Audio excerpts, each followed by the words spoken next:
Très engagés dans le processus d'intégration sous-régionale, Denis Sassou Nguesso du Congo et Idriss Déby Itno du Tchad viennent de poser un acte de grande portée politique et historique en faveur des peuples autochtones, longtemps marginalisés et qui occupent désormais une place de choix dans le développement de l'Afrique centrale.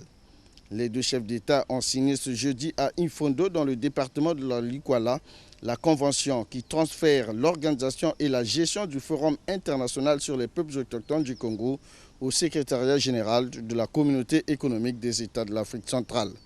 La signature de cette convention, qui implique dorénavant tous les peuples autochtones de l'Afrique centrale et qui intervient en marge des travaux de la 3e édition du FIFPAC, s'est déroulée en présence du président de la République du Bénin, Thomas Yayi Boni, qui a fait lui aussi le déplacement d'Imfondo dans le cadre des rencontres permanentes entre les dirigeants du continent.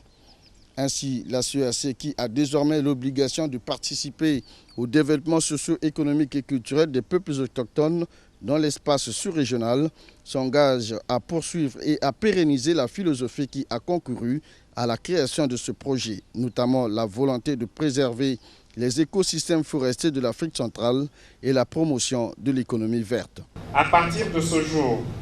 la CEAC assurera la gestion et le fonctionnement du FIPAC et y affectera les personnels qui seront placés sous son autorité directe. Les pays du bassin du Congo viennent ainsi de se doter d'un nouvel instrument de coopération et d'intégration sous-régionale portant sur la question autochtone. La signature de la convention transférant le Forum international sur les peuples autochtones du Congo a coïncidé par ailleurs avec l'inauguration du village du FIPAC par les présidents Denis Sassou Nguesso et Idriss Déby Itno. C'est un site de plusieurs hectares qui dispose entre autres d'une salle de congrès de 700 places, des bureaux et des paillotes d'exposition.